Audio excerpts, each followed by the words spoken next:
Hey guys, this is Pedro back with another interview covering the off season for the VCT.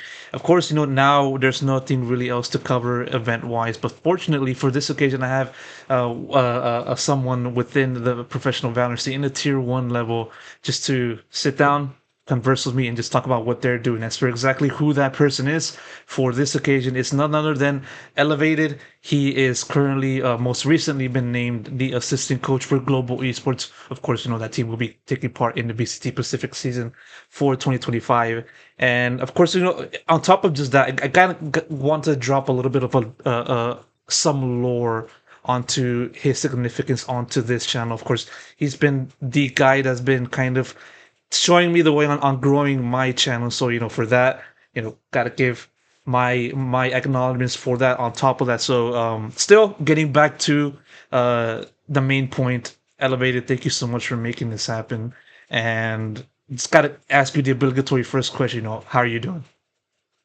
I'm good, man. I don't know. The last couple of months has been particularly complicated. I've had to do some traveling for personal reasons, and also I've been switching my schedule to Korean time. I live in the U.S. currently, moving to Korea in like a month or so um, for the season. But yeah, so I've been basically functioning like in a nocturnal schedule and also doing a bit of traveling and stuff like that. I don't know. I've been better like physically, but overall, I'm pretty stoked with where I'm at like career wise. I'm excited for the season. Exactly when did you start making that kind of shift in your schedule to just kind of mostly been working in the night? Because like by my understanding, then by this point you're just like literally waking up. Yeah. So basically, I mean, working for Ascend last year, I was working on European time, but the time difference between where I live in the U.S. and Europe was not too bad. It was like I would wake up at like 4 in the morning, which is, I mean, it's early, right? It's early for gamers in particular, but at least then I can like go to bed at night. I can go to bed at like 8:30 or 9 or something like that, and then wake up at 4. But right now, yeah, it's been a little bit more difficult because for the last month and a half now, or I guess more so like the last month, I've been, waking up at like 11:30 or noon, which to a lot of people that are listening is probably like, "Oh yeah, I'm a teenager. That's what I do," right? But I am not a teenager anymore, and I have a life, and so I've been on like an adult schedule for a while now, so it's definitely been an adjustment. Waking up at 11:30, like the weirdest part for me has been like I don't know when to eat, Hmm. like because I wake up at lunchtime, but usually I'm not hungry immediately when I wake up in the morning anyway. And so sometimes I would skip breakfast, but if I skip lunch, like I'm cooked by 4 o'clock. And so I have to like force myself to eat and kind of like force myself to be eating at like, I don't know, 1 a.m. sometimes. That's like my dinner time. But yeah, Mhm. it's a little bit weird, but it's just part of the job. At the very least, you're able to kind of do this for a little bit while before you then before you then kind of fly over to Korea. Now you can have like a much more balanced kind of schedule, and so yeah, like that said, I kind of want to jump into just sort of the main topics that I want to touch upon. It's global esports, of course. It's a major shift from for you in particular, having been mostly been working within tier one, tier two, kind of in between that aspect. Most specifically, you were part of Ascend, as you said, at the end of last season on the tier two level of EMEA. So, you went from that to global, tier one in Pacific, a whole another ball game, region wise, and also one might say, play style wise. When did that whole kind of dynamic start for you in terms of just global contacting you? Hopefully I'm not going to get them in trouble. I don't think I will, but they reached out to me while I was still coaching for Ascend. Um, I mean, to be clear, like I didn't have any sort of like I don't know. But yeah, I mean they just reached out to me basically while I was working for Ascend. Um, like the last month during Ascension, essentially was the first time they contacted me. Um, and I'd put out some sort of like, hey, I'm just trying to be a coach. Like I've sort of made that known.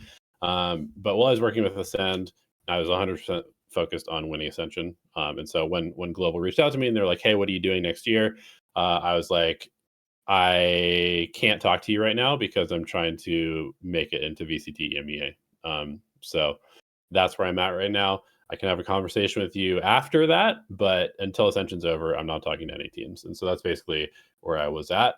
Um, and then after we got knocked out of EMEA playoffs and didn't make it to the Ascension tournaments, then I was sort of like, well, I think maybe I missed the boat on the global train at that point. And so I was, I applied for like, there was like the open 100 Thieves application. So I did that one. There was an open Leviathan application. So I did that one.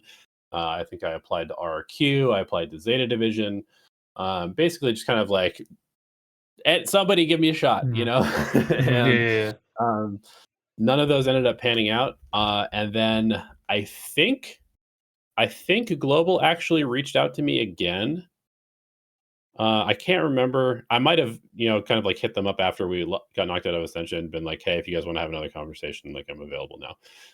But then I didn't hear back from them for like a couple of weeks, and then eventually they did reach out again, and we started talking a little bit more in earnest. And then I got to have a conversation with like their management team and their GM, and then after that conversation, I ended up linking up with Juvenile and having like, I don't know, an hour and a half conversation about philosophy on teams and stuff like that, what I could maybe help him out with, and sent over some work samples and that type of thing. And from there, they kind of like showed more interest.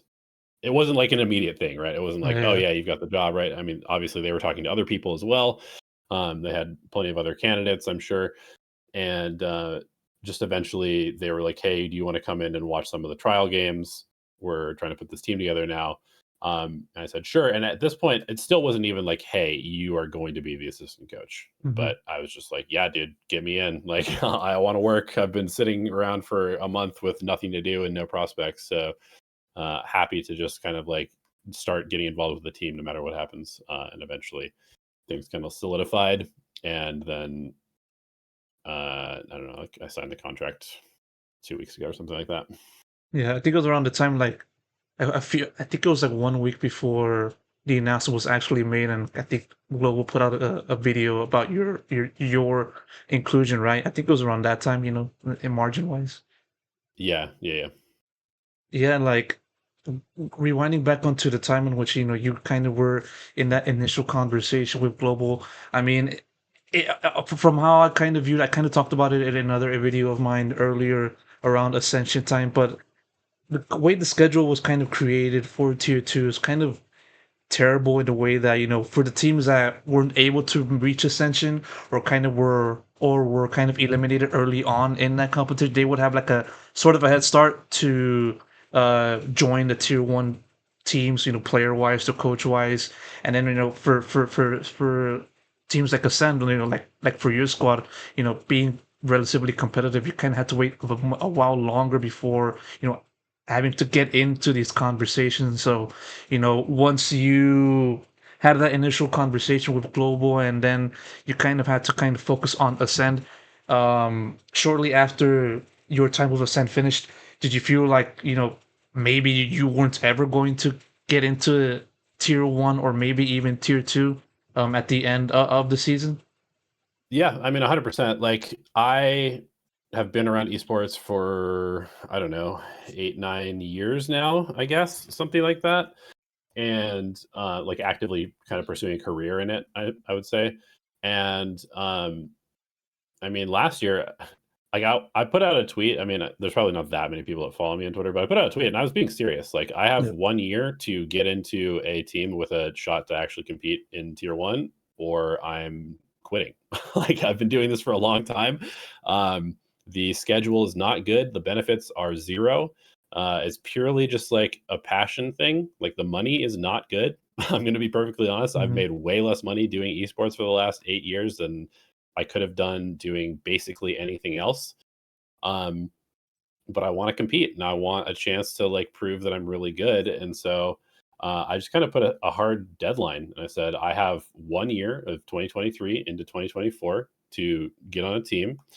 And it was literally like 2 weeks before that deadline that Acend was like, hey, you're our content creator and head of media, but we need help with our Valorant team. Would you like to help coach going towards Ascension? I said, sure. Yes, absolutely. And so then when that kind of, the incentive structures in tier 2 are just not good. Yep. It's just not good. Everybody knows that. So when Acend pulled out of Valorant, it was not unexpected to me. And yeah, like you said, it's extra backward because the people that are the most ready to go into tier 1 are the people that have the least opportunity to go into tier 1 because of how the schedule is right now, right? Like if you are a team that comes in second in Ascension, most of your players and probably coaching staff should be looked at by teams as replacements if they're trying to upgrade. And right now, most of the teams in tier 1 are trying to finalize their rosters well before those players become available. And so, yeah, I mean, it's just not the order of operations for the league is not correct right now. And I know there's a lot of like logistical problems that Riot has to deal with. But simply put, like, there's a reason that players and coaches who were playing in Ascension were getting signed to tier 1 teams like a day after their team was eliminated, which to me is like, I mean, Mm. I can't fault them because you have to look out for yourself. You have to like, have these conversations. But to me, it's why I said I can't talk to you, Global. I'm trying to focus on this thing because I believe that if you are not 1000% invested in your success and you're like, playing the field while you're also trying to like make it to Ascension, you're not going to be putting in as much effort as you could because you have like a fallback plan, right? I'm somebody that's very all in. Like if I give myself an easy way out, I will often opt into that because I mean, humans are lazy. Like we like to have opportunities that are not that difficult, and we like to have fallback options because it feels more safe. And so I don't fault anybody who did that, but it's like anytime you see that happening, it's just not good, right? Because like these tier 1 teams are like talking to these coaches that are trying to help their team win Ascension, or they're talking to these players that are trying to make it to Ascension, but in the back of their head, maybe subconsciously, they're like, well, I'm okay. So, if we lose, it's not that big of a deal. But you can't have that attitude if you want to be the best. And so it's just kind of like a poorly structured system right now. And hopefully there will be some reform in the future for that. Yeah, yeah, of course, definitely I've had my own grievances on that. Hopefully, there could be a better way to kind of solve that for next year. And so, yeah, you mentioned that those tweets. Obviously, I follow you over on Twitter. I don't want to call it X, but I'll call it Twitter for Yeah. this occasion. Fight But for yeah, power. yeah, no, but like I remember that tweet you said you gave yourself a hard deadline from 2023 to 2024. If not, if nothing kind of materialized for you, in competitive Valor as like being given an opportunity as a coach, you said like kind of verbatim you were going to be a carpenter. So was that Yeah, I actually mean, going to happen?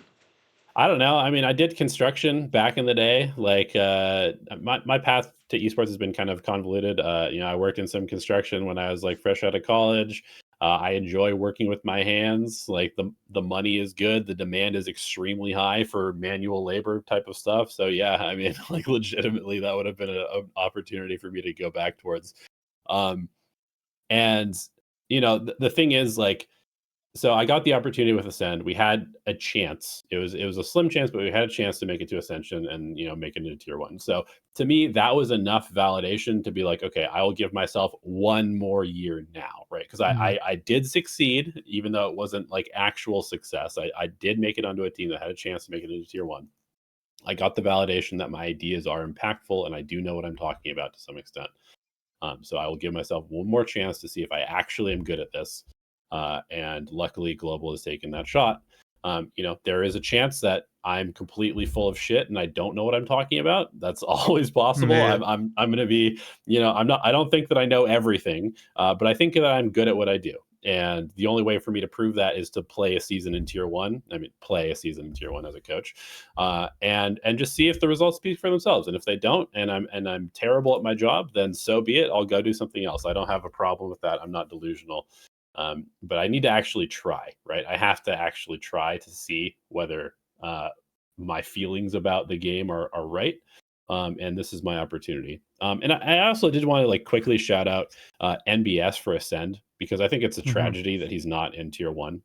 Maybe he will end up in tier 1 in some capacity. I'm not really sure, but he's like a really, really good coach. And he's one of those people that was completely screwed over by the fact that the schedule is set up the way it is, because especially as a head coach and somebody with a 4-year head coaching tenure and a championship under their belt, like he really should be a head coach, right? And so Yeah, it's hard for these tier 1 teams that probably are locking their head coach first before doing anything else. Like their decisions are already made, so his options coming out of Ascension are like nothing. yeah. So yeah, hopefully he finds his way back into the VCT, because he deserves to be there as well.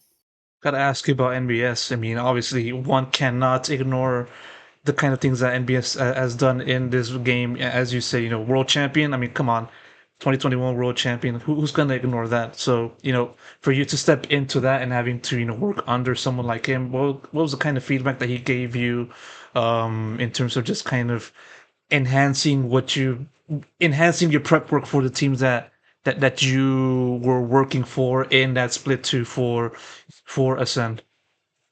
Yeah, so I mean, the way that it happened was really kind of it had the opportunity to go not very well, because I mean, they were in the Ascend team was in like a rough spot coming out of split 1. Like they did not get enough points. They made 2 roster moves. They had almost no time to build this team.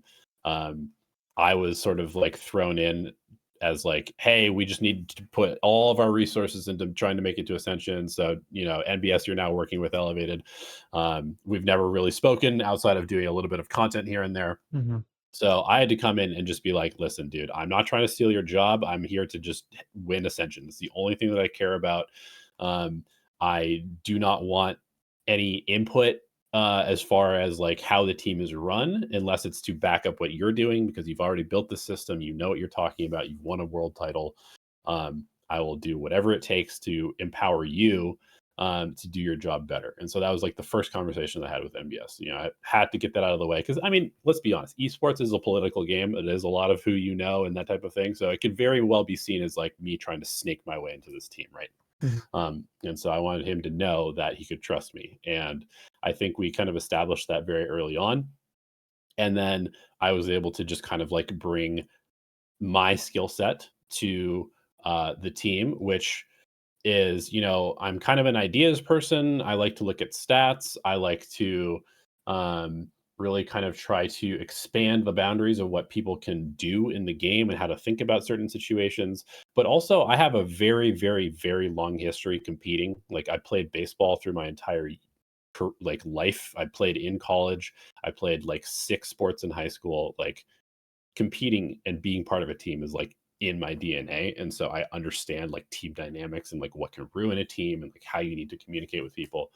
Um, so I was able to bring all that, and NBS is just like he's good as a leader as well. Like he understands team dynamics. He's been competing in esports for a very, very long time. Like for like 5 games, he's been like StarCraft, Warcraft, PUBG, Valorant. Like he has a crazy career also. And so we kind of overlapped a little bit with that, but that made me have to be like, okay, what can I do where I'm not trying to like be too much stepping on his toes as to like how to, give the team feedback. I'll let him kind of handle the culture of the team. I'll let him kind of do that sort of leadership stuff. And I'll focus a little bit more on like the data and the ideas and a little bit more kind of like granular stuff as far as like anti-strat. And so we found our balance pretty quickly, and we had to. And I was able to learn a lot of stuff from him about just sort of like he's really good at organizational stuff. Like the organization of like our team Discord was something that I will take to every team going forward, as far as like how like the playbooks are structured and how like the different channels are structured and like what's important to talk about and what's important to list in there, and that type of thing. um and then, yeah, as far as just like the planning from day to day, he was also extremely good at that type of thing. So, you know, I have a lot of experience in this type of thing, but actually leading a team is something that I definitely uh, was able to learn a lot of things from him working with him, and it was pretty obvious within like the first month like why he was a successful coach to me. Yeah, and definitely you've been someone that's kind of focused more on the statistical side of, you know, how a team plays or how like the meta is shifted, how that will kind of carry forward onto like the latter phases of a tournament. And so, how'd you then kind of take that approach, refine it with like Ascend, with the assistance or kind of with the partnership with NBS, and then how'd you kind of translate that or more so adapt it further over into global now that you're in a new squad, new environment, new players, all of that stuff. Sure. Yeah. So, I mean, I think I have a little bit of like a troll persona when it comes to data on Twitter. I feel like I like to just kind of like throw out stuff that will like generate discussion or dissent potentially. I think some people have this idea that I like really firmly believe in some of the things that I say about data when I'm just kind of like throwing out numbers because I think they're interesting or funny a lot of the time. And like there's a lot of there's sort of like a subset of like the Valorant coaching community that's very data driven, and Hmm. these are people that have like data visualization degrees and like computer science backgrounds, and they're like modeling stuff and doing machine learning to do this. I don't have any of that. Okay, my stats background is because I played baseball forever. I love looking at numbers to help sort of corroborate feelings that I have from like my eye test. And so, or disprove as well, because you have to be open to things. And so when I'm looking at data, I'm doing it as sort of like a, it's not proof, but it's something to give me a hint as to like something that I should look at. It's something to Hmm. investigate further. And so when I see something like Breach has a low win rate on this map, and I post that on Twitter, and everybody's like, Breach is the worst agent in the game. Like, in some sense, yes, that's true, right? Like, he has the worst win rate on this map. Let's just say Lotus, for example. He has a Hmm. terrible win rate on Lotus. So, is he terrible on Lotus? Yes, but maybe he's only terrible because of how teams are playing him, right? It's Hmm. not the full story. And so, to me, I would then need to take that and be like, okay, well, Breach has a bad win rate. It's objectively bad, Hmm. and so now we need to start thinking about like, is it bad because of the utility usage of the comp that he's in, of the positions that he's playing? These are all things that now you need to look at. And I don't put that in the tweet because it's 100 and whatever 40 characters. There's not enough time to explain all of my rationale for having an opinion on this. Um, but I definitely am not one of those people that's like, look at what the number says. That's the truth. It's like Yeah. I look at the numbers and it's interesting to me, and it takes me down like sort of another sort of theory crafting pathway in my head that I then think about, and I have all this understanding, but I'm just not putting it all out there because I mean, who cares? Honestly, it's more so for me Yeah. internally to understand the game. I think I understand your rationale in working these kinds of aspects in like traditional sports because like the team that kind of comes into my head when it comes to kind of looking or more so mixing like the eye test to like using the numbers for improvement is like the Astros, Houston Astros back then, during their or I would say during their golden age right now. As a fan of the Astros, I'm gonna say, good job on Hmm. that. But yeah, like it's an interesting kind of comparison, with how it's kind of not right in the sense that one only has to look at numbers in order to then lead a team to a championship or to victory or being a relatively competitive team, but it's kind of using also the things that have already been established, before the rise of before the rise of like technology and statistics. You know what I'm Hmm. saying, right? And Yeah. I feel like you do the kind of same approach towards professional Valorant. Would that be kind of be fair to say for you? Yeah, I mean, a great example of this is my former player, Pyrol, who came into Ascend last year, and I mean, straight up, he's like a tier 1 player. He should be in the league. He was insanely good on Acend. We asked him to switch roles from what he was playing before to smokes. He learned smokes in like a month. He was probably the most impactful player on the team. And I think that he is better than like probably 50 to 60% of the players in the league currently. Mm-hmm. And I showed his stats to one of my friends in Valorant. I was like, yo, this guy's really good. And they looked at his stats and they're like, he's not very good. It's just one of those things where it's like, if you look at just the stats, right, he doesn't look very good. But there's so many factors that go into that. And, some of that's the teams that he was on previously are not good. The stats that are actually being calculated, there's no way to actually measure intangibles, right? Like Yeah. communication and like game sense and that stuff. You can't look at it numerically. You have to like listen to them and watch them play. And so, yeah, I use stats as purely a way to kind of like take a jumping off point into something that I think needs to be looked at. And it's sort of like a signpost.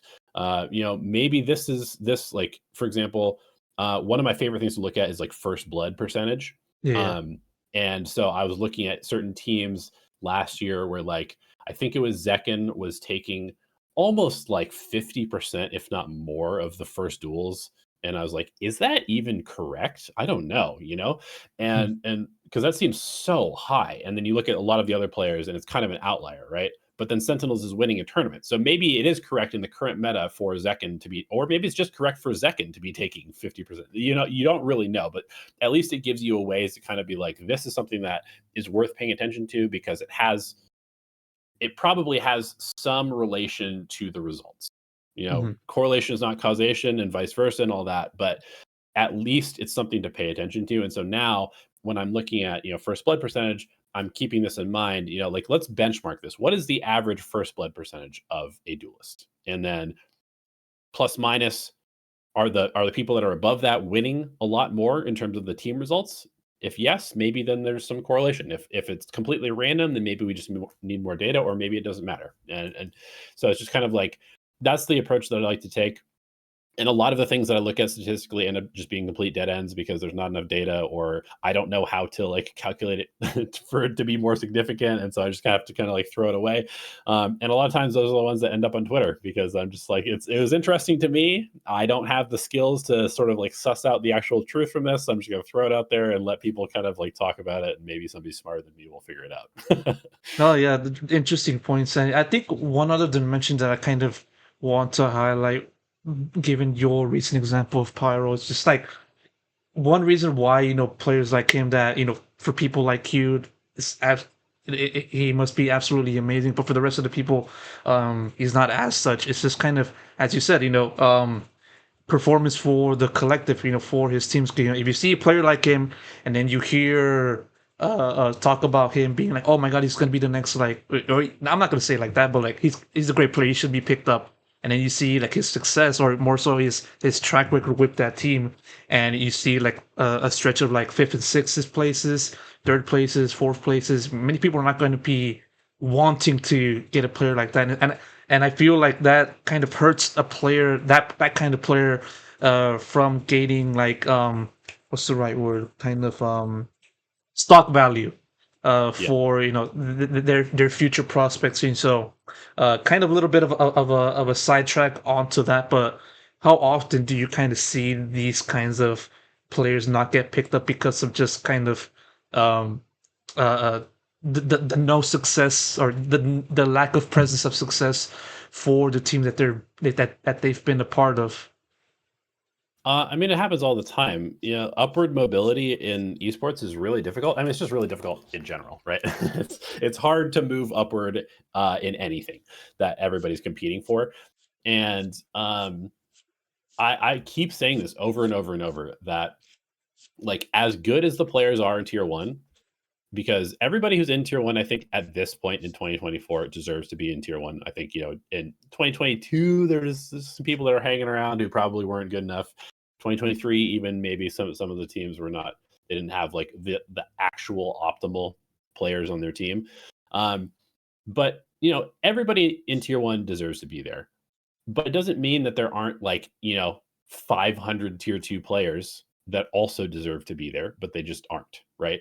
And sometimes the margin is very small in terms of the actual player, like Pearl is a great example, or somebody like Nismo, for example, for Yeah. M80.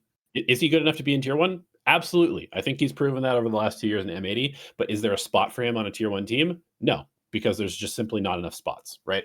And so that's very unfortunate for somebody like him because he probably knows in his heart of hearts that he is good enough, but then he's just not getting the opportunity because there's just supply and demand, right? There's too many players who are good enough to be tier one for the amount of positions that are available.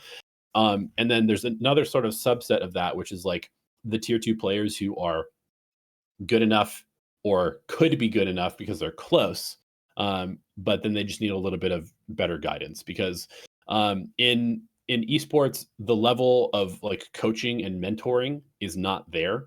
In traditional sports, right? You get coached in t-ball or youth soccer leagues or whatever when you're like 4 years old, and then you have this mentoring system all the way through high school and college and then into the pros. And so you're used to getting coached, you understand how to get better, people are actively helping you become a better player. But in esports, most of the players, especially early on, they became professionals because they were reclusive and they didn't know how to work with Mm. people, right? Like that's like one of the Yeah. main driving factors for becoming really good at a video game is that you don't like society and you like withdraw and you just like compete on the internet all the time, right?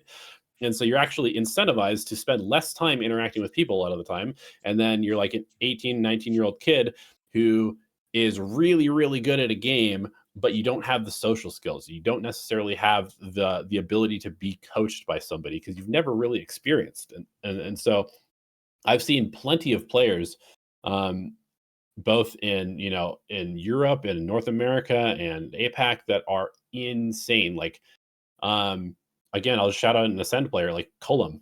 Cullum literally has better aim than everybody in the entire VCT league. Like straight up. Maybe there's like two people that have better aim than him in the entire world in VCT, but he does not know how to improve at the same rate as some of these other players. And that's just like one of those things where like he wasn't coached enough.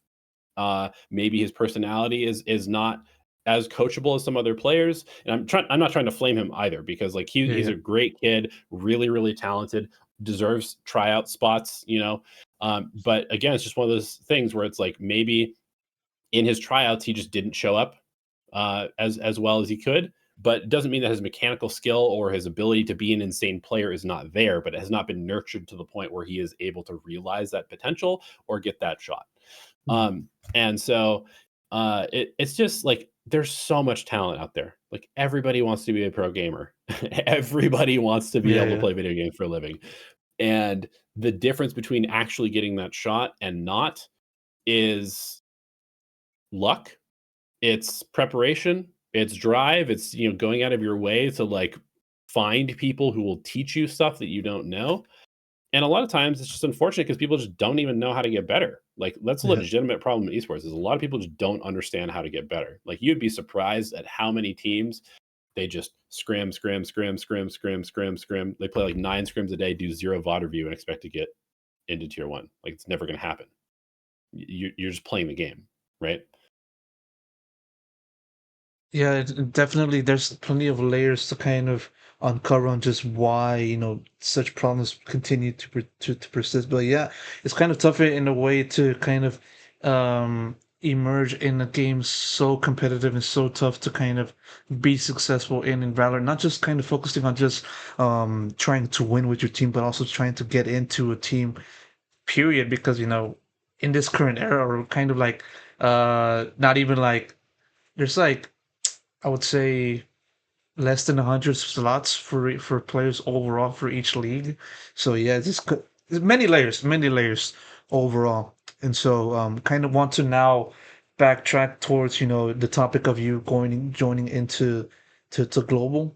You Mhm. mentioned also about just kind of after talking to management, you were brought over to just kind of talk to juvenile and having to kind of figure out each other's philosophies and how you know also to figure out how the other person views the game. And so getting into that kind of time period of just trying to get to Juvenile.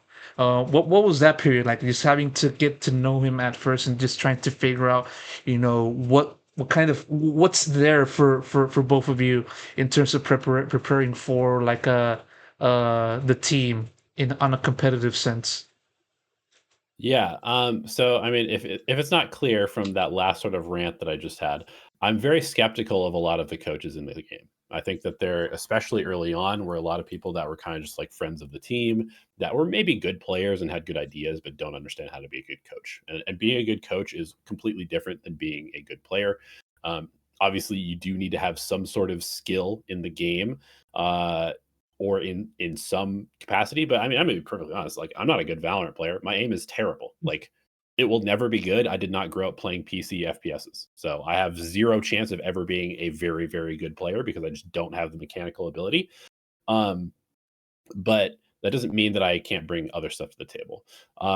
But regardless of that, I've always been very skeptical of most of the coaches from like a theory perspective because I watch so much of the game and I see a lot of really bad ideas in this game. I see a lot of good ideas, but I also see a lot of really bad ideas. So my first couple of conversations with Juvenile, I was just kind of like trying to understand, like, does he actually understand what he's talking about? Because, he's had some success in the past, right? He had this really good run with a crew, and then he coached TSM, and then he joined Leviathan, and they went to third place at Champs, which is obviously an awesome thing, but you never really know unless you're part of the team, right? He could have kind of just like hopped on with this team that was already going to third place in Champs, um, and had that success. But it became very clear that he has a super good mind for like tac shooters. Like, he has a big background in Counter Strike. He played a lot of Counter Strike professionally. He played in Overwatch, and that's another thing is like I tend to be fairly critical of people that have only played Counter Strike before Valorant because this is not Counter Strike. Like, Mhm. don't let anybody tell you that tac shooter fundamentals are the only thing that matter in this game because they don't. Like, they're important. Uh, but this game is way, way, way more fluid than Counter Strike, and you have to be able to adapt. You have to be able to understand the tools that you're given by Riot in the form of the agents and the guns and the abilities and stuff like that, and you have to be able to be creative with them. And so that was like kind of one of the first things that we really talked about is like, what are your thoughts on certain agents? Like, I would literally just be like, what do you think about Deadlock? Right. And he would Yeah. tell me about Deadlock. And I'd be like, okay, well, he seems to understand like what this character does, and that type of thing. And so that was encouraging immediately that we seem to be able to kind of like, we definitely disagreed a bunch. Like, I would be like, this character's insane. He's like, I don't think that character's very good. And so I'm gonna have to maybe defend it, or Yeah. maybe I'm wrong, but like, You got yeah. to give me an example. Like, what was the biggest disagreement, if you can share?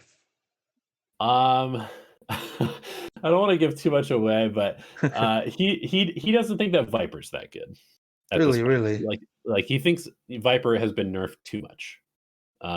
I think Viper is still very good, but uh, I'm also willing to concede that she is not the agent that she once was, and so maybe there are better options at this point, especially based on how the team functions and how people are playing the game. So, um, that's probably the one that we disagree on the most, and we still disagree on it consistently. I'm like, yeah, I've got a new comp for this map. It's gonna have Viper, and he's like, we'll see.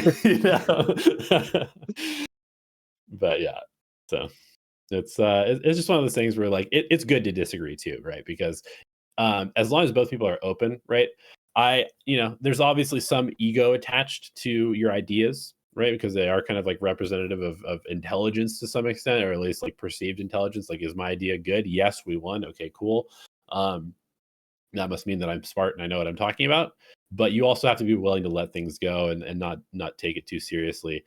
So like when we disagree on an idea, like I'm always trying to like understand where he's coming from. And a lot of times I am learning actively from him, like Counter Strike stuff that I don't know because I didn't play Counter Strike. And Mhm. so like I'll bring up something that looks like a mistake to me, and he'll be like, "It's actually not that bad because of this, and this reason." And as long as he can present that to me, it's like, oh, that actually makes a lot of sense. Okay, cool. By that token, I want to flip it over to the other side of the coin. Kind of ask you about what was the biggest disagreement in that sense. What do you think is the biggest agreement that you guys kind of like are 100% deadlocked or dead set on agreeing in no matter what? What's that one thing that you feel you guys are on the same page in? We want to fucking win. Okay. No, yeah, no, of we course, of course, of course. Yeah. No, but I don't think you understand how much we want to win. Yeah. Like people can say that they want to win, but he has been grinding for a very long time to get a shot to prove that he knows what he's talking about and that he can be successful. And I have also been doing the same thing. I think both of us came from like fairly humble beginnings. We both were in the generation where esports was like not allowed essentially by our parents, that type of thing. And so we both are very, very, very committed to the idea of like being right. That esports is a viable career and that we are good at this thing. And so um, we care very deeply about finding that success, not just for us, but also for the organization, because um, having that sort of underdog type of story at this point, people like to sort of like joke about global at this point. The last couple of years Yeah. have not been kind to them. I don't think that they were as bad as build in the last couple of years, but certainly they haven't had the success. And in esports, it's really just about like, what have you done for me lately, and how successful were you at doing that? And we have a lot to prove, and so we are both very committed to doing that.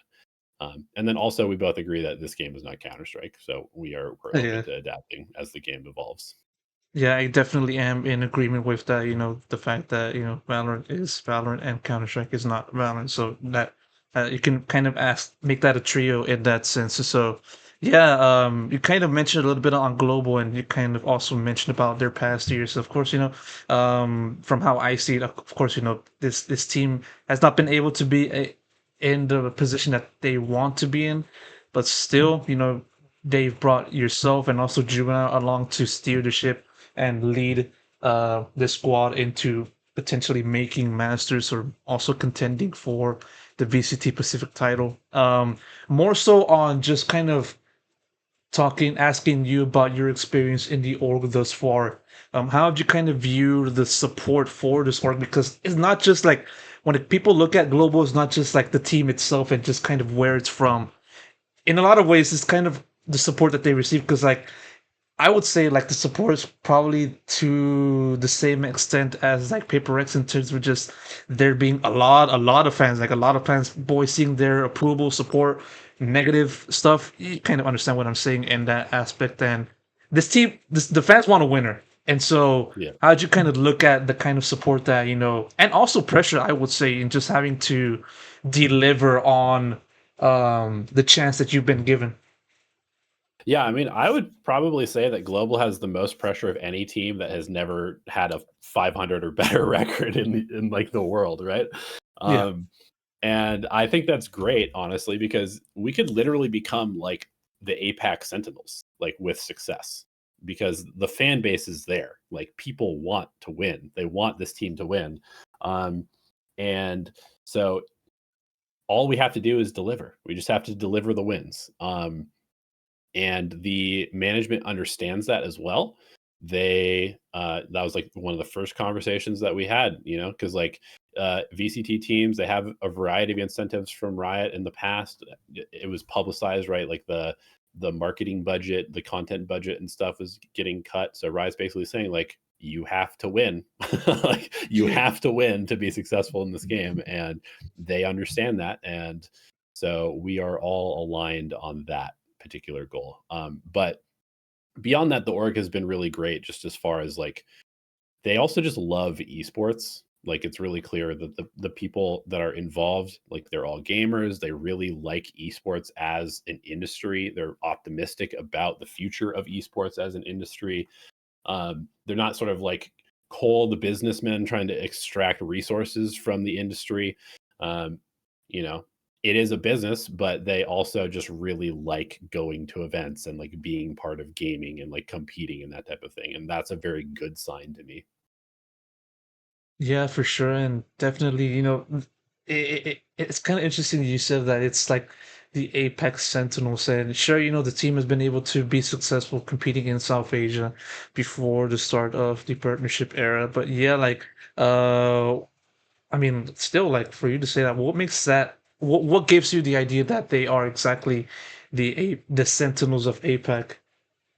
Well, we aren't. We aren't the Sentinels of APAC, but we could Yeah. be, is the thing. Yeah. Because I mean, what is the org? There's basically like two orgs that people would hold up as like being the like kind of the pinnacle of well run from a marketing perspective in Valorant, and that's Sentinels and PaperX probably. Maybe you could include Carmine Core in that to some extent now, but it's really Sentinels and PaperX that have kind of like been teams that were essentially nothing before Valorant and then have become like the faces of the game. And they've done that purely through their success in game, first and foremost, but also the fact that they've been able to serve their fans and deliver to their fans beyond just the game in terms of interaction with them, the content they generate, the way that they put things out, the way that they think about their fans and the moves that they make to sort of like help build their fan base.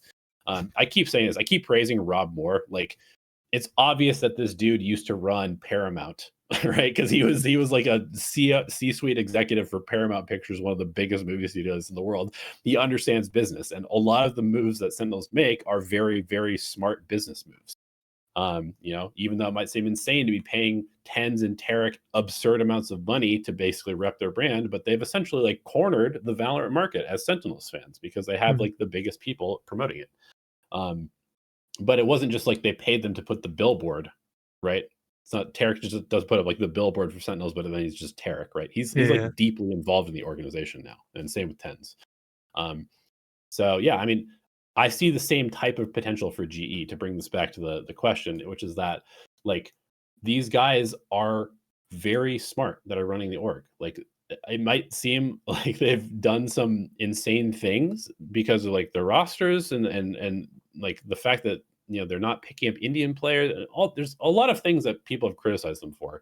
But even from my basic experience, like the way that they approach content is very smart. The way that they are like we literally built an entire event for ourselves to get practice in the off season because we didn't have the ability to go to a LAN in the off season.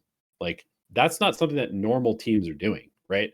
Mhm. Like Sentinels is doing this so they can showcase their team. Who else is doing this? We're doing this. Mhm. You know, are there other I, teams I that are hosting their own events? Like maybe I a couple here and mean, there, but Carmine Core and Team Heretics. I remember them doing that like last year or before the yeah, start of 2024. So yeah. yeah, yeah. It's it's it's definitely being done, but it's being done by teams that are often having success because like there's a reason that you do these things. Yeah, and so I mean, at the end of the day, like, will we ever surpass the tens led Sentinels juggernaut in terms of popularity? I mean, maybe not, but India has a billion people. There's a lot of people that are hungry to become fans of an esports org, I think, and so we just have to again deliver the results because I think the rest of the moves are there to be made, but you have to be successful in esports at like just winning trophies. Yeah. Otherwise, people don't care. People do not care. Yeah, never say never though. I am gonna say that never say never. Global can definitely get into the level of Sentinels in due time. With the team hopefully, for 2025. And so now going back into the team, I want to know like from around the time you officially joined the squad, then I guess like the team was already made. Under Juvenile's direction, right? No, so I actually came in to help.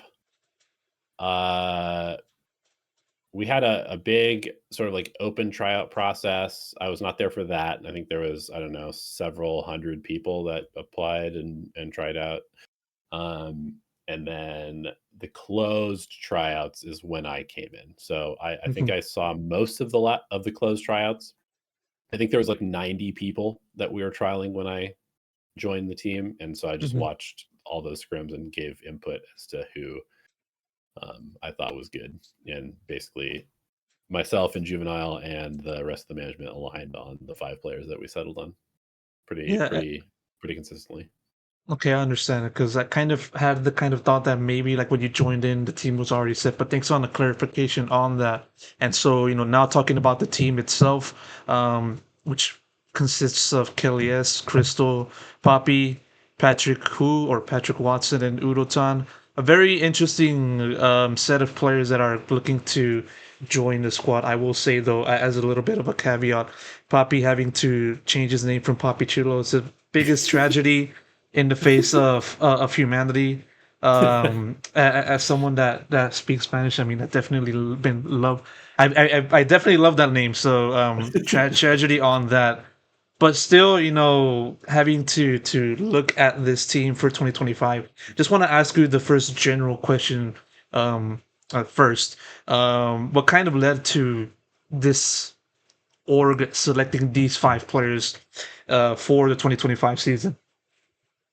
Yeah, so I mean, basically the closed tryouts, we just played a bunch of games every day, just like randomizing the teams, 5 players here, 5 players here, they play against each other, in the roles that were specified, right? Like they signed up for specific roles.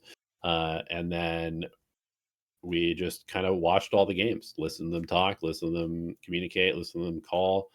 Like to do like the crystal trials, we had I think 20 or 30 European players that were also trialing, and so we ran tryouts there as well with Crystal involved.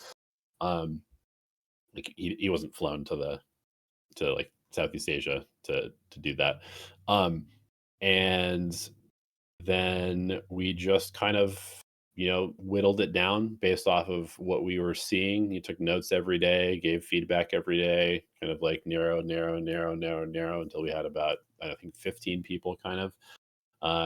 And I was also compiling like statistical performances of each player across the entire thing, and adding all of the averages up of their performance across every map on each agent and that type of thing. And yeah, we basically just ended up with the best statistical person in each role from the tryouts, but also the player that impressed us the most from an intangibles level, and just sort of like the impact that they had on a game to game basis during those scrims. One of the nice things about a tryout situation like this, because like when you play scrims, most teams are trying pretty hard in scrims, Hmm. but they're also not, if that makes sense, because like there's nothing on the line. But when your job is on the line, when you're playing for a career, you're going to be giving such good, like such a good version of yourself that you actually get to see like really, really good versions of each player. Mhm. And so you can kind of trust what you see in these trials to some extent, as like this is the potential of the person. And so yeah, we essentially just ended up, like I said, with the best statistical person in each role, outside of Sentinel, because UdoTan was trialing as a duelist, Mhm. um, and really it came down to, there was a different duelist that we were pretty excited about early on, but then it just became obvious that patrickWHO was just, Mhm. he Mhm. was too good to not play as a duelist on the team. Like his stats were, he was an outlier in this duelist role, but directly right next to him, like almost identical statistically, was UdoTan. And so we Mhm. were like, oh God, which one are we picking? Yeah. Um, you Then know? I guess it was a situation of just we can't just leave out one person because they're too good. We have to pick them both, right? Yeah, yeah, and so that's kind of what ended up happening. Like I think I said in the like post match interview of our series that we played against Orangutan, I was like, this is kind of what we saw, like because UdoTan had a great series, and I basically was just like, this is sort of just like more of the same of what I've been watching for the last month and a half, which is just like he's just too good not to have on our team. And Mhm. Yeah, so yeah. regardless of what role he's playing, the way that this guy plays the game is too good to not be in tier one. And luckily, we were the ones that signed him. Yeah, for sure. Then Tombis kind of did a little bit of a rundown for each player in his interview with Juvenile. So I'm going to do a little bit of a copy and paste over to this one, Sure. hopefully in a much more in-depth fashion. So who should I start? Which player do you think I should start with first and foremost, Elevated? Let's talk about Crystal first, because I feel like Oh, yeah. he's the easiest one to talk about. He's a tier one player. Like he won Ascension and then was not in the team because of the import rule. So Yeah. like, And so, yeah, definitely Crystal, definitely was a player that I've been kind of looking at offhandedly, not directly, because I was covering VCT Americas for this entire year. And so, definitely a former member of Scars in the Japanese Tier 2 scene in 2023. Didn't make Ascension, still made it to the grand finals of that competition. Moved over to China at the latter stages of 2024 with XLG, made Ascension, won Ascension, and then Yep. famously departed from that org to kind of look for any opportunities in Tier 1. That ended up being Global Esports. I'm sure he kind of had plenty of other offers come in for him, not kind of confirming, but more so assuming. And so, yeah, Crystal, first and foremost, what kind of made you kind of pick him up first and foremost? And also on top of that, I believe he's not the IGO, it's Kelly, right? And so, Mhm. what did he kind of made the what kind of made you look at him, but give the IGO role over to Kelly? Sure. So I'll try and keep this relatively brief because I could just talk forever. Um, No, but by all means, I want you to yap. but basically, I mean, Crystal, I'm sure, was high on many teams' lists when he became available after winning Ascension. Um, I think that from the scrims that I watched, like the tryout scrims that I watched, he was a pretty clear standout, both mechanically and also calling wise in the European tryouts that we did. He has a history of being a good player, right? Like you mentioned, he won Ascension this year, but he also almost won Ascension last year, right? Yeah. So he's kind of been proving it for a while that he's quite good. Um, and he is doing a lot of like, impact fragging on a role that is not necessarily known for doing that. And anytime you can get extra firepower out of your supportive roles, it's a huge boon for a team, in my opinion. Um, but yeah, so as far as him being a caller, one of the main reasons, or like one of the main things that was making me a little bit worried about him joining the team was just I wasn't sure how good his English was, Hmm. because it was a little hard to tell from the scrims. Like, obviously, he can speak English, um, otherwise we wouldn't have signed him. But uh, he, it just seemed like it was a little bit hard for people to understand him sometimes in the trials.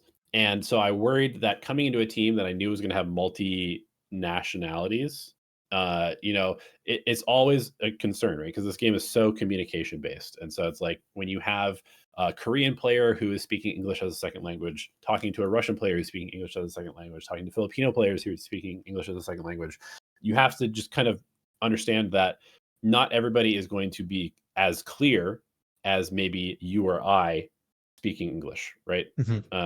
And so, because I only speak English, right? So it's the only thing that I have to communicate. And so the way that I communicate in English is going to be a lot more clear than somebody who's speaking as a second language.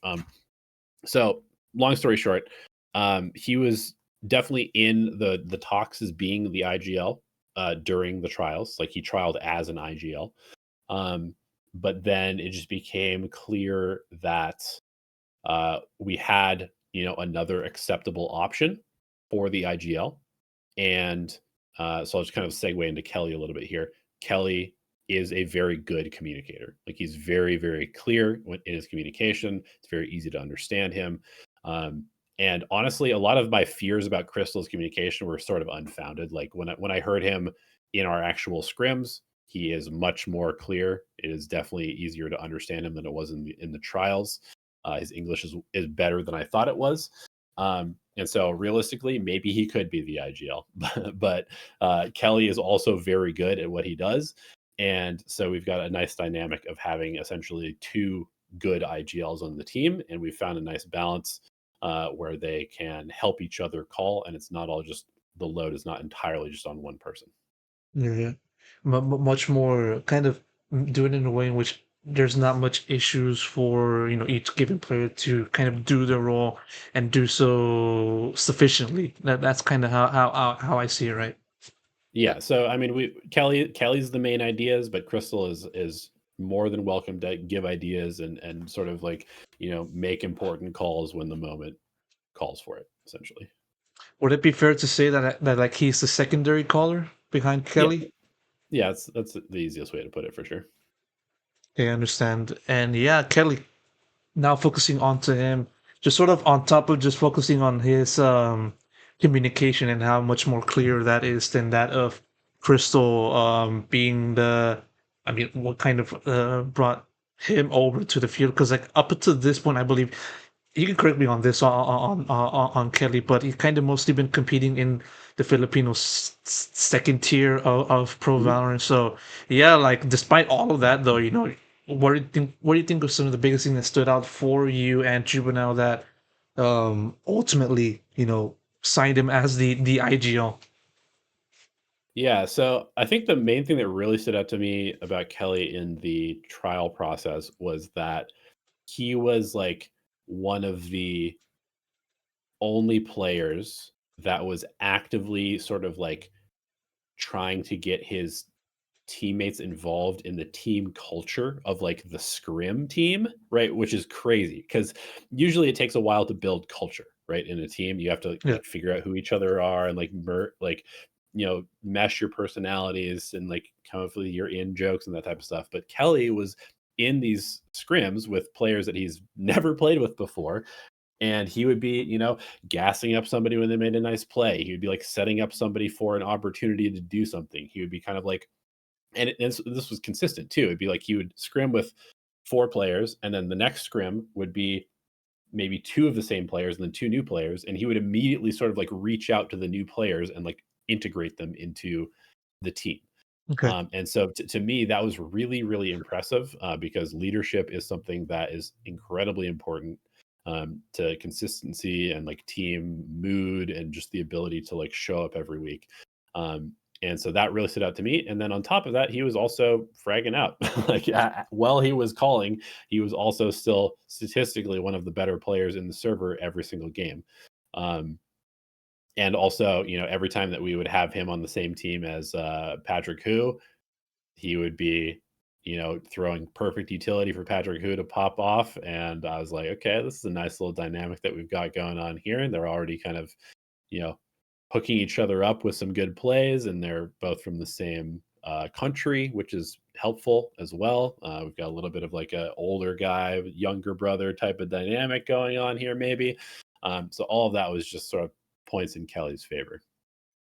Then kind of want to do a little bit of a sidetrack. You mentioned firepower time and time again, you know, with these players that we've been talking about so far. Do you feel like, you know, not just focusing on the formation of this team, do you feel like the meta and also like tier one play has kind of been gravitating more towards firepower uh as we start the 2025 season?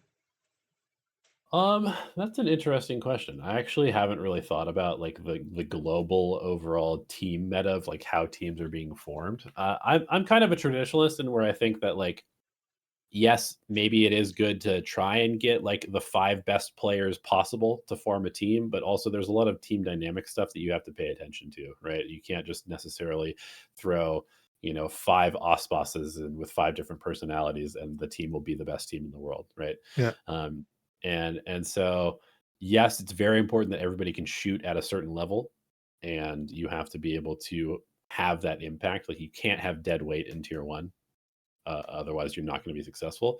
Um, but once you've gotten a specific level of mechanical skill, I think the intangibles and the flexibility and the communication, the mood and stuff like that that you bring to the team is way more important. Yeah, even so like that kind of does um more so kind of appeals to, you know, coaches like yourself, you know, because you already mentioned like UdoTan and Patrick Watson, you know, players that are able to kind of shoot well and bring a lot of firepower to the point where you guys had to bring both of them instead of just ignoring one for the other. And yeah, like that's why I felt the need to ask because like it kind of reminds me of another tweet that you put up recently talking about game changes on just how you mentioned about how the meta sort of gravitated towards the aggressiveness of just teams adopting aggressive agents and having to, you know, play with that in mind for official matches, you know. So that's why I kind of felt the need to ask you sort of um, the importance or maybe not so much importance on just aggressiveness, proactiveness on just the offensive side of things. That's why. Yeah, I mean, absolutely. Like at the end of the day, there's a lot of different ways to play this game and a lot of different strategies that will work, but it is a shooter. And so you do have to be able to shoot. And you need to be able to play aggressively because if everybody else is playing aggressively and it just so happens that the best agents are the aggressive ones and the maps are sort of structured in a way where playing aggressive is just really, really strong. If you can't do that, you're in trouble, right? You're just not going to be successful. So you kind of need like the whole toolkit, right? It's like in the NBA, for example, right? If your point guard can't drive to the rim, like it's going to be really hard. It's going to be really hard to have impact if they're just a passer or just an outside shooter. So you have to Yeah. have like all aspects of your game. Otherwise, you're going to be deficient somewhere, and there will be teams that exploit you at the highest level if you can't sort of like match every potential aspect of the game. Yeah, definitely interesting to hear your point of view on that aspect. And now getting back into the team, now focusing towards, I would say, UdoTan. Mhm. In the recent match that Global played against Orangutan, which was happened the day after, by the time of this recording, and so you mentioned the shift towards Sentinel for UdoTan. How has that kind of aspect been going for him, and how have you viewed his transition to that from his duelist previous role? Yeah, so I mean, for me, coming from like Dota 2, where there's 160 heroes and like half of them have a role that they're supposed to be played in, but then over the course of the game, they've been played in every other role because people like figure out new ways to use them and that type of thing. I have been very critical of all players in terms of their flexibility. Like anytime I see Mhm. somebody just grinding jet still, I'm like, what are you doing? There's so many other tools that you need to be learning to have a career in this game. Um, so that's like one of the first things that I always look at a player is like, is this person going to be flexible enough to be a Valorant player? And I actually had a few doubts about UdoTan early on because his history on VLR, for example, like all of his official matches, a lot of them are Jet. And you look at Mhm. like his tracker, he's played a huge amount of Jet, and I'm always like a little skeptical of these people who only play Jet. Um, but yeah, I mean, we asked him to completely change roles and he certainly makes some mistakes in terms of like really higher concept stuff about being a Sentinel player. But the level at which he's playing Sentinel right now, after only playing it for a month, never having played it before, is quite remarkable. He's very very smart. He picks things up very very quickly, um, and I am really excited to see where he's at. Like, a couple of months from now. How's his English been coming along? Is he also like kind of um what's his current English level like so far? Because of course, he's Korean and he's also played a good amount in China for Ascension. So how's that kind of communication been aspect has been? Yeah, so he was actually another player that I was a little bit worried about the English during the Mhm. scrims, like the tryout scrims, but it turns out that a lot of that was just that his mic was really low volume, and so I couldn't hear him most of the time because once we got into like the actual scrims on the team, I mean, straight up, his comms might be like the best on the team. Like, and I don't mean that necessarily like his English is the best on the team, but Mhm. like the things that he's saying at the right time, like the calls that he makes are so good and so impactful that without him, we would not be like I don't think we would be as good a team going forward if we had even replaced him with like any other tier one sentinel. Like he's really that good at reading the game. And as far as his English goes, like how it is for a lot of people that have English as a second language, like they like to think that maybe their English is not very good. But it's good. Like he can communicate. He jokes around. He's a huge troll. He's very good at like joking around on the team. And it's obvious that he will sometimes not understand things because we're talking too fast. There's actually one. I'll give you one sort of timid story All right.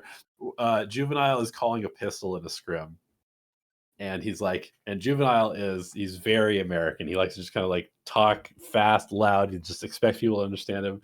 And he's just like, do this, do this, do this, this. Like he has high expectations for people to be able to grasp the concepts that he's saying. And about halfway through, UdoTan's like, no, slow down, slow down, slow down.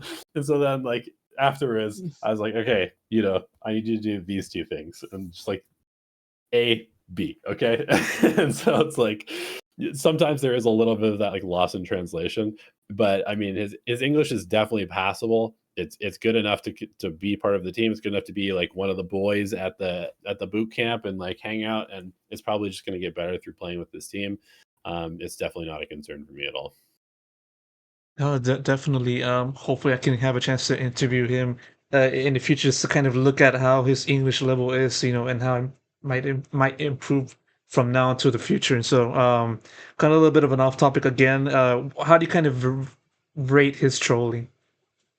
How do I rate his trolling? Yeah. I mean, he's hilarious. He cracks me up more than like any other player on the team. Like straight Oh, up. He's he's just a funny dude. Like the things that he says, the way that he like, everybody sort of has like their own little like monologue while they're playing. Maybe it's in their head and sometimes it comes out, right? And just the things that he like says from time to time. He's the guy who will be in like a 5v1 where the round is over, the guy's like saving somewhere, and he'll like come up behind Kelly and like spray his Vandal and be like, Kelly, watch out! And Kelly will freak out and like throw utility back at him because he thinks there's somebody behind him. And he's always the guy doing that type of stuff. So he keeps the game fun, which is a definitely. very good quality. Definitely. That's my kind of player right there, man. That's definitely one that I'll be looking out for once VCT Pacific starts out. Patrick Watson. I mean, I already heard a little bit from Juvenile, and just having to hear him rate him so high, as I would say a prodigy, a very touted prospect. I want to hear from you. How good is Patrick Watson? What gives you the heebie-jeebies, but in a positive way? Um, well, he's just like he's got some of the best movement of any player alive, I think. It's obviously kind of like uh amplified by playing Neon a lot, but he's slippery. He's like really dangerous when you get him in the open taking fights. Uh and he's also just a fearless player as well. We ask a lot of him as the entry player. We throw utility for you. You got to go and you got to do your job. Sometimes we don't have enough utility. You still got to go in and do your job. And he's a very good, tip of the spear, to use caster lingo.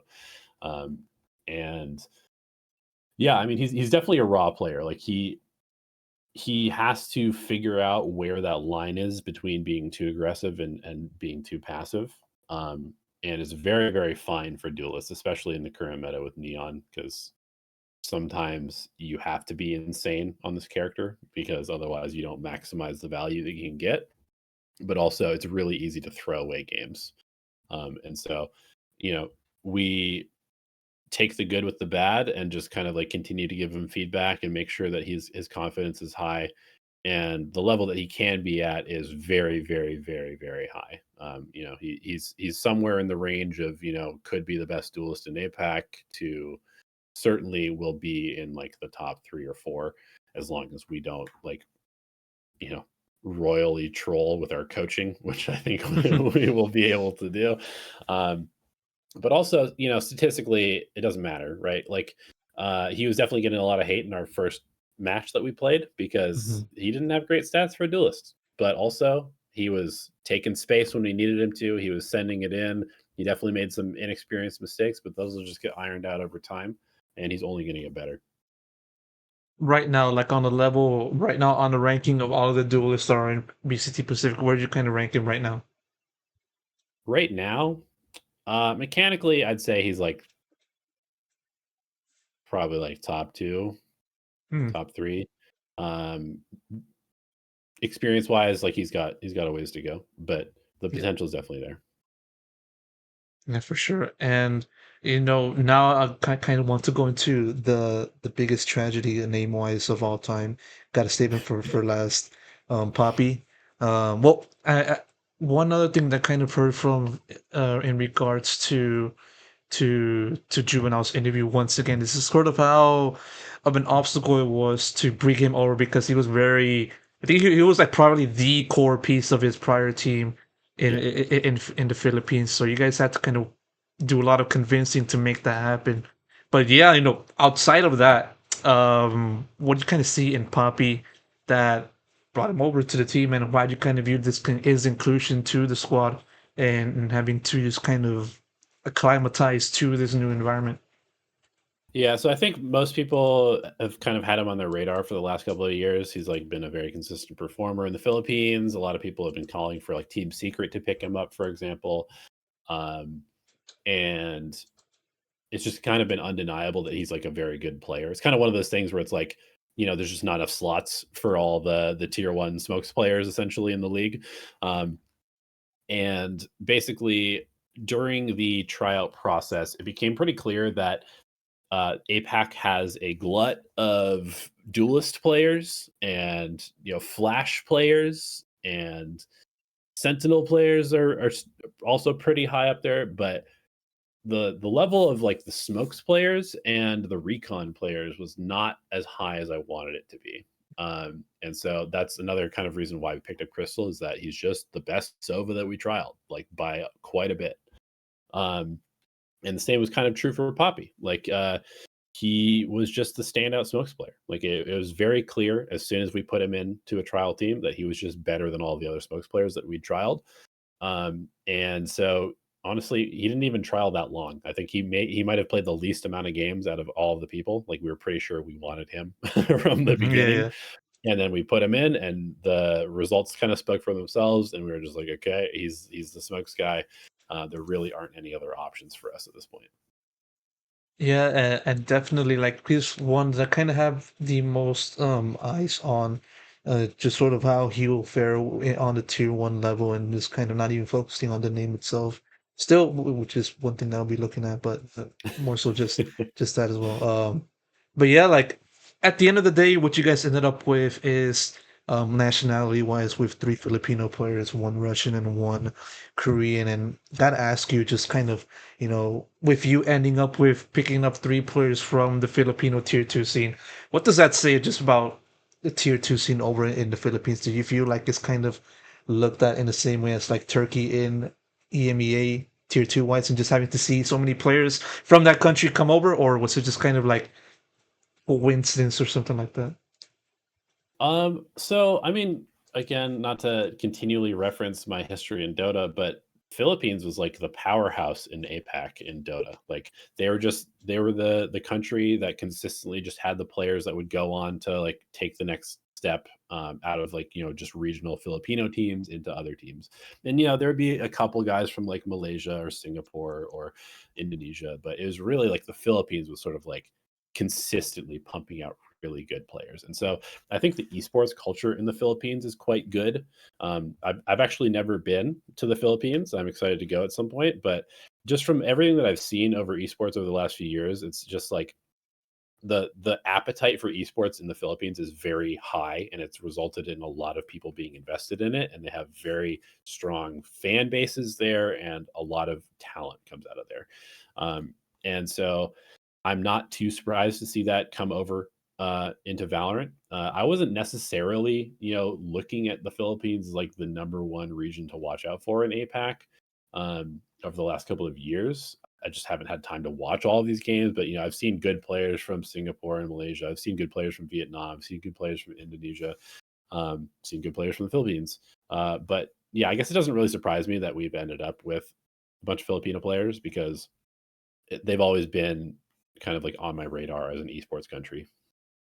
Yeah, and I'm not sure if you know this, but like I've been before this year, I've mostly been covering almost every other major esports title, but more so on the writing spectrum for respective news outlets. And so, one of the games is Dota 2, and of course, I'm not. It's not like I'm not familiar with the Philippines' presence on the Dota 2 landscape. I've obviously been able to watch some Dota 2 myself, and I've obviously seen plenty of Filipino players emerge and also fizzle out, but then reemerge back in a different sense.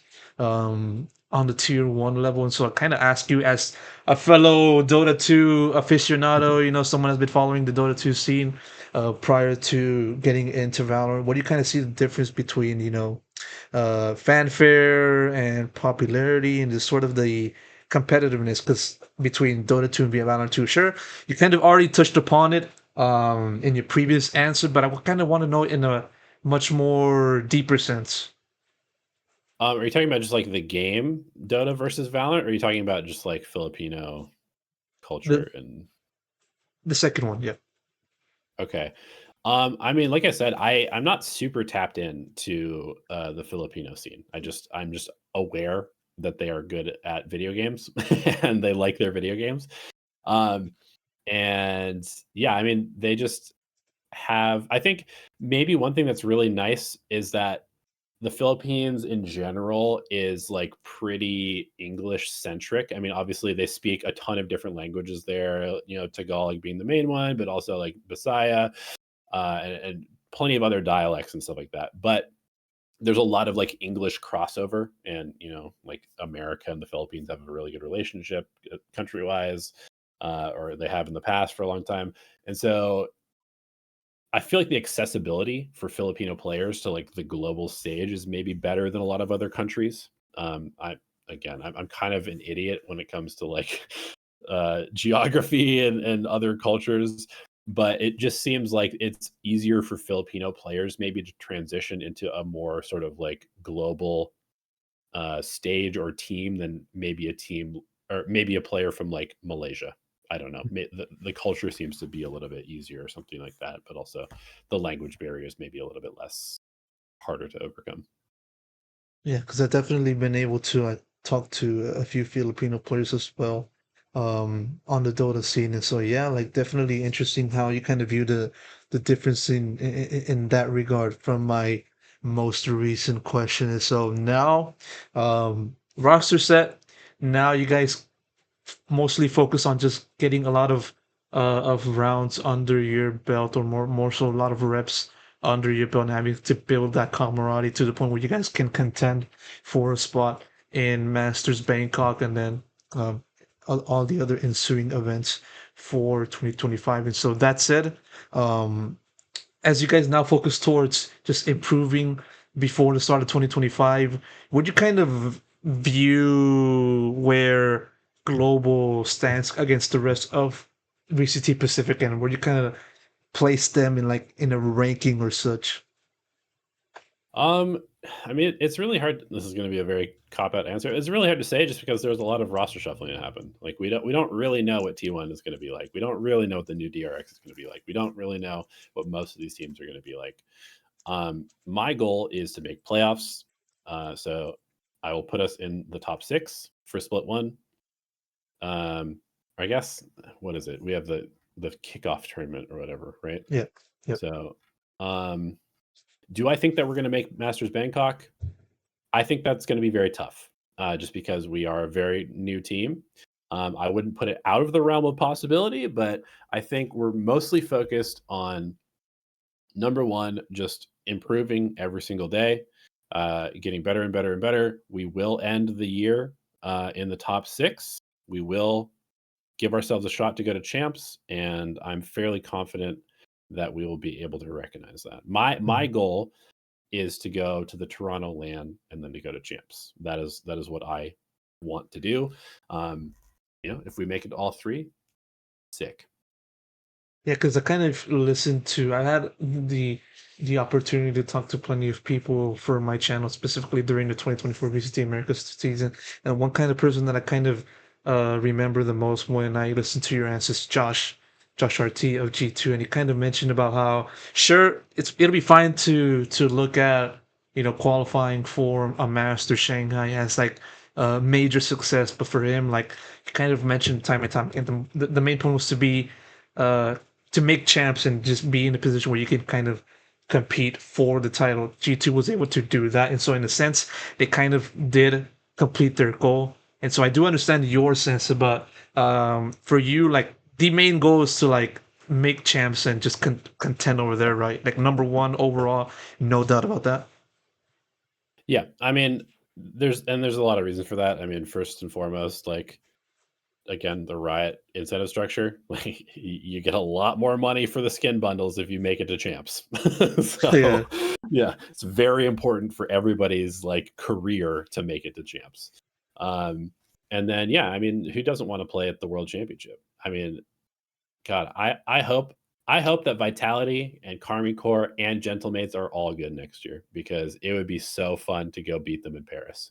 Oof, definitely. That's like your main targets. It should you able to make the international level.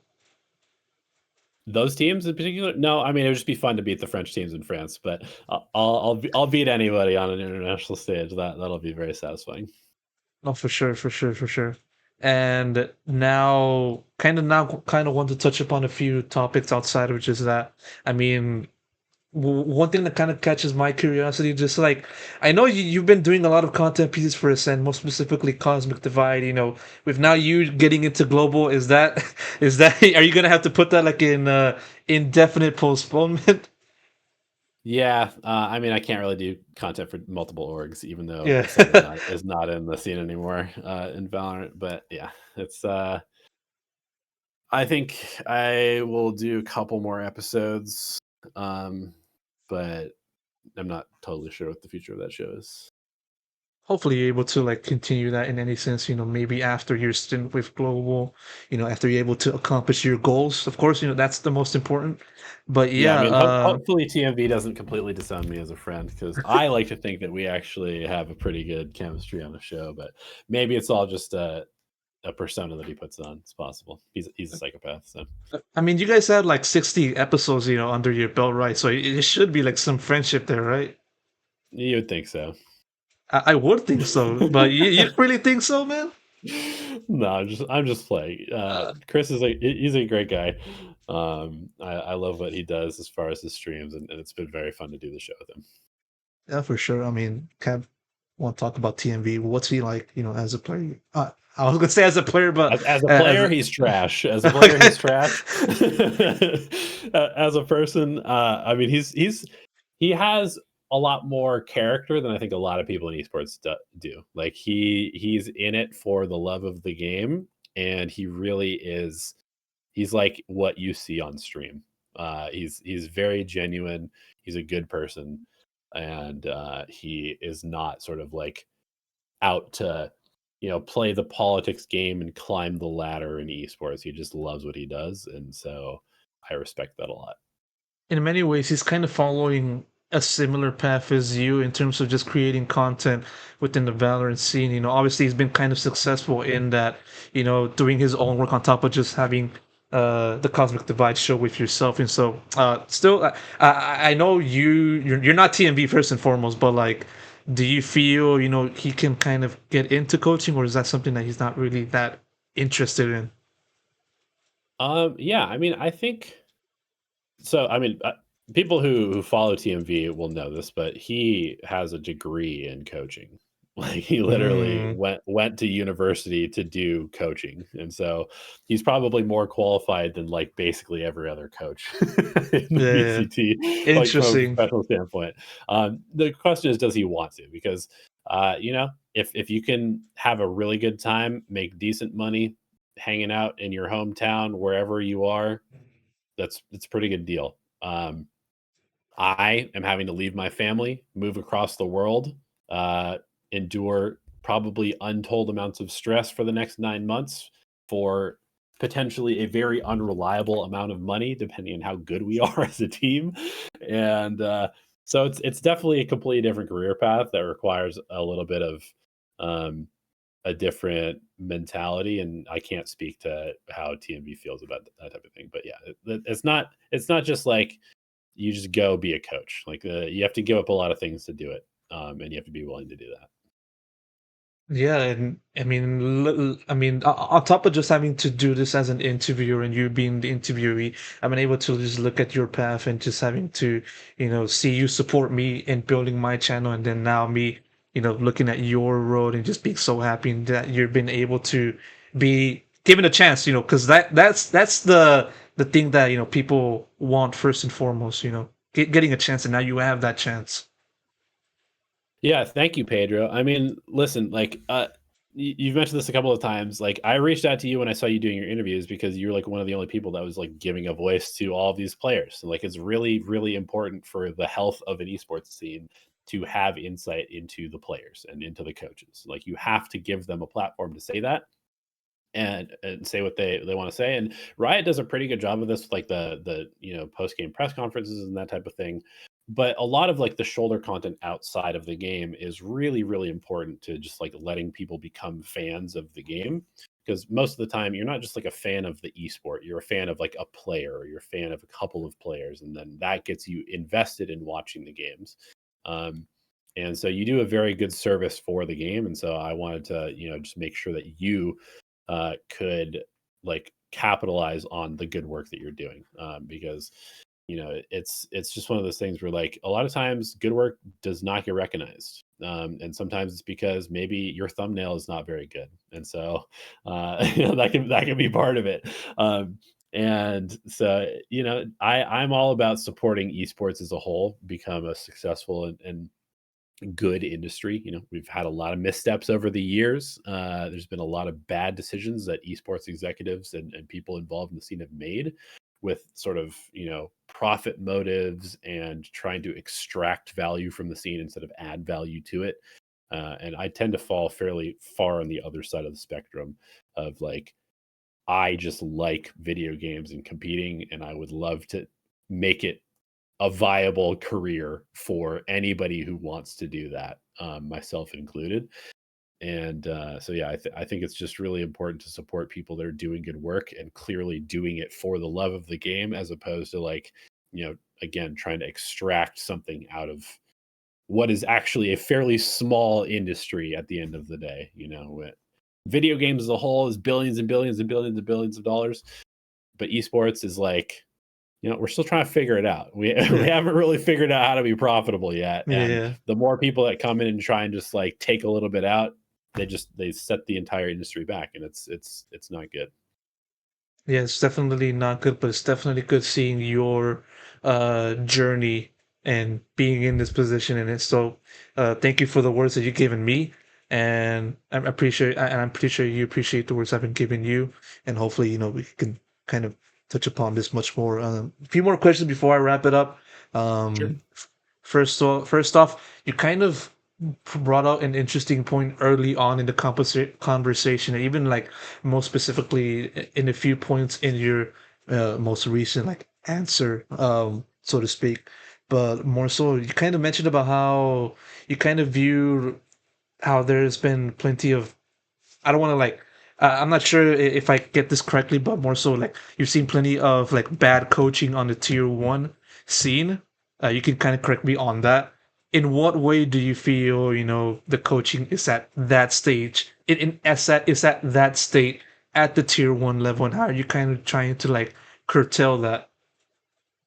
Yeah, so I mean, I guess from an outsider's perspective, it's always really hard to know like how good a coach is unless you're just in the team. It's sort of a thankless job in that like you're going to get a lot of the blame when the team sucks, and you're going to get almost no credit when the team is good, because it's just impossible. It's like completely opaque between the viewer and like what the coaching impact is.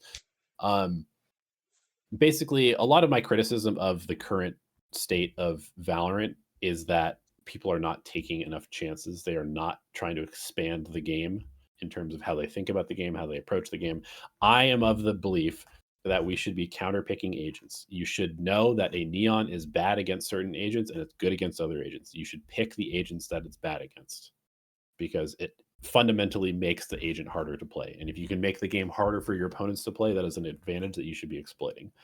Same thing goes for the comp differences. Like I have always been a huge proponent of Anders, the Fnatic strategic consultant, who maybe will not be part of Valorant going forward, which is a huge loss for the scene. Um, like these ideas are very important to like the growth of the game. I mean, we can just stagnate here. We can just everybody can just be like, well, Jet's too good. We're just gonna play Jet. and we could just play the same 6 agents for the next 6 years, or we could actually like have some fun and do some cool things and like expand what is possible in the game. Yeah. Um, and that's one of the reasons why I love the fact that Neon is busted right now. Like there's people that are doing Apex Legends style movement and playing the game as an Apex Legends character in Valorant. And you're never going to see that in Counter-Strike. You're never going to see that in some of these other games. I've been a Yoru lover forever because I think it's just so sick that you can be in two places at once with this character. Like, what other character can literally be in two places at once? Nobody. And that's such a cool thing that nobody is exploiting. And so it's like, I see, these tier 1 duelists who are still just playing 500 games of Jet. Like, Yeah. why? What are you learning? What are you learning? And so I would love for this game to punish people that don't adapt. Not like penalties or anything from Riot, but like there needs to be some sort of consequence to not evolving. Um, Yeah. because the game is so much cooler when it gets better, when people actually actively sort of explore the range of possibilities that are available. Um, and I just think that a lot of coaches, and I will also say that the incentive structure that we have as coaches in tier 1 is to not innovate because there's hmm very Yeah. few games. And so you kind of need to do what works. And if a Yeah. team is better than you and they're doing something that works, it's very tempting to just steal their stuff and try to implement it. So it's not all on the coaches, but there's been too much copying and not enough innovation over the last 4 years. And I think it's kind of a tragedy that we're still at a place where people think that Jet is like the only op character that's possible. And the vast majority of duelist players who come up in the rankings are still just playing Jet and rank to get to Radiant. They're playing Jet and Reyna. Clove when their duelist gets locked, and they're all they're thinking about is just the shooting. Because I mean, shooting is important, but man, if I mean, Kayak might be the first example of this. We'll see. hmm We'll see how he does on Fnatic, but this dude can play all 4 duelists. Like, it's so incredible if you can just be like, I want to run this strategy, and then your players are like, cool, let's do it. Right now, most coaches, maybe it's also on the players. I know one thing that I will always shout out Sliggy for is that when he was working with Liquid, he was constantly forcing the players to play different characters than they were probably wanting to in ranked. The reason that you would see Scream on a Sage. It's the reason that you'd see, so and so on this stage. And it's because you have to do this to be a good Valorant player long term. I hmm firmly believe that. And as long as people like me are involved in the scene, I'm going to push the game in that direction because I think that's the direction it should go. I think if a lot of sort of the, again, not to hate on Counter-Strike people too much, but if all of the Counter-Strike brain people had success forever, we would literally be stuck in a spot where there's one comp per map and everybody just plays it, and whoever executes better is the best team. And I think that's bullshit because this game has Yeah. a lot more to offer. Is that the end of the day? That's going to be like the main, like the philosophy going forward, right? For you, for this global squad, just being versatile. On top of just having firepower and just having to, have the best players for each specific role, for the squad, and just having just also having the many trump cards to just kind of throw off whoever comes your way, right? Yeah, I mean, it's not even that we're necessarily going to be playing crazy stuff all the time. It's more so that we're just open. We're open hmm to the game changing, right? You're going to see us play a lot of meta comps, like because at this point, a lot of the meta comps are good for a reason. But also, if an agent gets nerfed, you got to be able to adapt. You got to be able to be quick on your feet and make that pivot. Or maybe there's opportunities to exploit the meta comp because if you know that every single team that you're playing is going to have the same playbook because they're all copying each other, that is a huge thing that you can exploit strategically. And I want to be able to do that. And hopefully you're able to do that in due time. And once VCT Pacific does start, we'll definitely be looking forward to what Global does once the season does kick off. Pun intended on that. And so that said, I got no more questions to ask to you, Elevated. Thank you for elevating this interview. I had to put that one pun in. It was obligatory for me to do that. But yeah, gonna throw the floor over to you, for final words, final acknowledgments, or any kind of message you want to give for maybe the future elevated for the rest of 2025. Yeah, I mean, I think I basically just want to say thank you to like the people that have helped me get here, essentially. And that includes, the people at Ascend who gave me a home for the last couple of years, paid me on time constantly, gave me a lot of opportunities, let me kind of grow as a person and a contributor to the org. Shout out to the teams that I've worked with in the past. Kitten Shelter. I probably wouldn't have made the switch to coaching if Roy hadn't given me an opportunity to work with them, because it was through working with them in the NA Challenge qualifiers that I was like, oh, I actually really like coaching, and I don't think I want to be a caster anymore. I think I want to apply all of my knowledge to it to be a coach. And then shout out to like University of Oregon esports program, which has allowed me to volunteer and help them out. And there's a lot of really good people in the collegiate scene that I am very hopeful that North America will start to utilize collegiate esports programs as a way to build their talent pipeline, instead of players just having to kind of like gamble their life away on a very slim shot of making it. um and then also just like shout out to everybody that's watched my content over the years, because if I hadn't been able to support myself through making videos on YouTube since 2016, I would definitely be a carpenter or something else like that at this point. So everybody who's watched my content over the years has really helped me get here as well. And so this is, hopefully I will make everybody proud. We'll see what happens, but I'm very grateful to be where I am now. It's been a lot of hard work, but I also think that I'm a super fortunate person to be able to do what I do. For sure, elevated. Thank you so much. Cool. Thanks, Pedro.